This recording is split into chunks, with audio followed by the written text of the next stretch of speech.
Here comes Sims.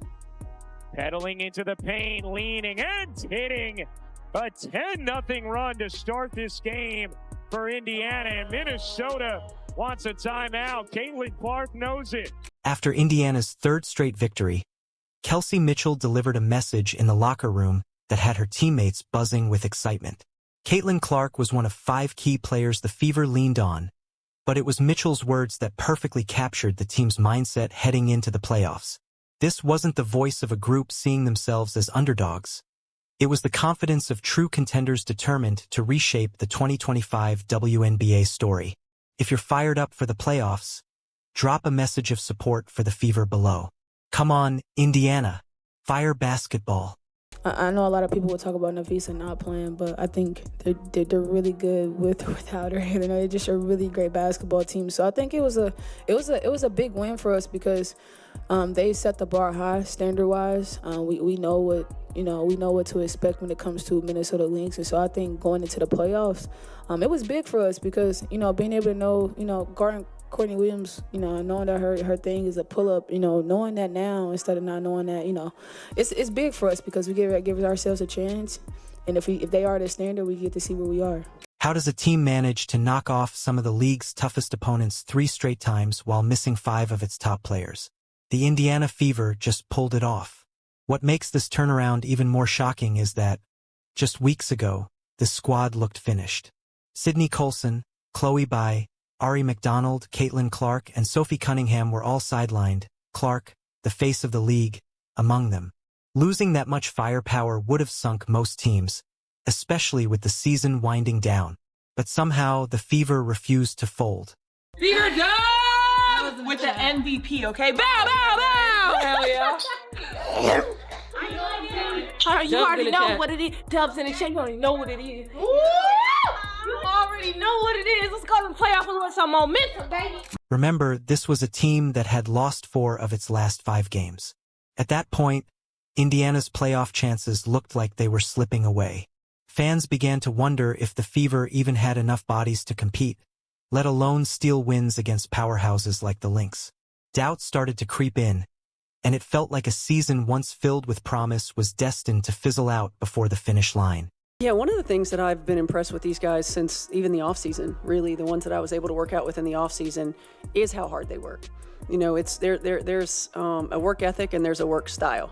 And to approach everything in the same way, to be so energetic, enthusiastic, and dedicated every day. And I felt that way in training camp too. There weren't any days where I had to bring that out of them. So I think it's the nature of the women that we brought into this organization to continue to just bust their butts and play hard. But this team didn't fold. Instead, right in the middle of the season, they fought to redefine themselves. Head coach Stephanie White delivered a simple but powerful message. Focus on where you are. Those words carried more weight than they seemed. They reminded every player to zero in on the moment, to think less about who was missing and more about who was on the floor, what role they could play, and how they could impact each possession. It's not how many times you get knocked down, it's how many times you get back up. And, these are things that you have to go through. I often say there's no substitute for experience, and the experience that these guys have had to have to continue to reinvent, to have to continue to find different ways to get back up and to play through some different struggles is not just paying us dividends this season, but as far as what it's doing for our culture, it's going to pay dividends for many years to come. Their clash with Minnesota was the perfect showcase of that new mindset.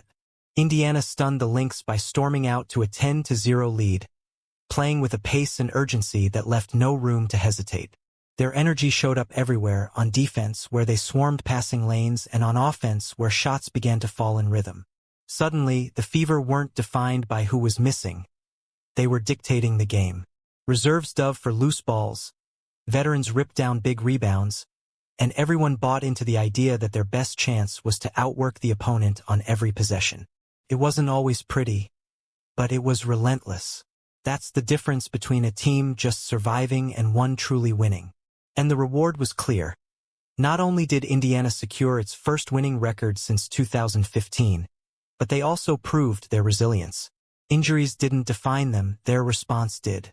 At the center of it all was Kelsey Mitchell, whose remarkable season is rewriting the story of Indiana basketball and lifting the Fever to heights no one saw coming.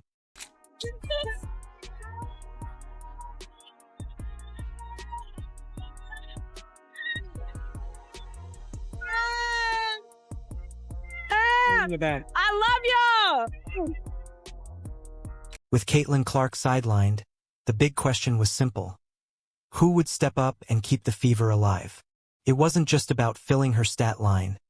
It was about finding new sources of energy, leadership, and scoring. That's why the matchup with the Lynx was so eye-opening. It proved that when the stage is brightest, Indiana's depth doesn't just survive, it thrives. Fans had every reason to worry that without Clark and Sophie Cunningham, the offense would sputter. After all, those two provide the shooting presence that spacing depends on. But instead of stalling out, the Fever leaned on their adaptability, and it changed everything. Only 8 teams have ever done that. 7 of them went on to win the title.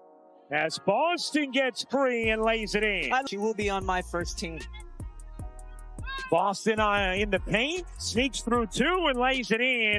Aaliyah Boston elevated her game far beyond being just a paint anchor. Playing like a guard in a center's frame, she sparked an offensive surge from the post, cleaning up everything in her path while setting a new rebounding mark. Every time she touched the ball on the block, the Lynx defense was forced to adjust, collapsing on her, doubling and scrambling. In turn, Boston created the stage for her teammates, opening lanes for cutters and clean looks for shooters.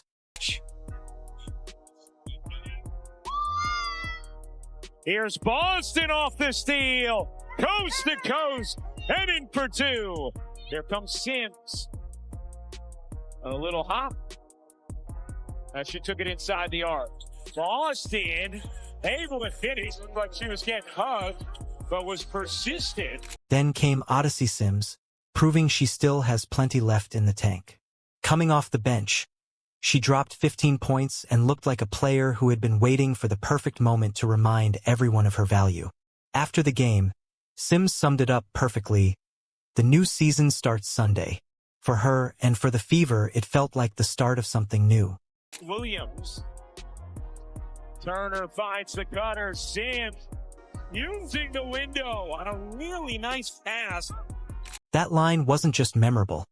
It captured Indiana's entire approach during this stretch of basketball. Sims gave the Fever a steady secondary playmaker, managing possessions and bringing a backcourt stability the Lynx never adjusted to. Her preparation showed, and so did the team's belief in her. Then came Aerial Powers, seizing her moment just as Minnesota tried to claw back into the game. With back-to-back threes ripping through the net, she crushed the Lynx's momentum in an instant. The shift was immediate and undeniable.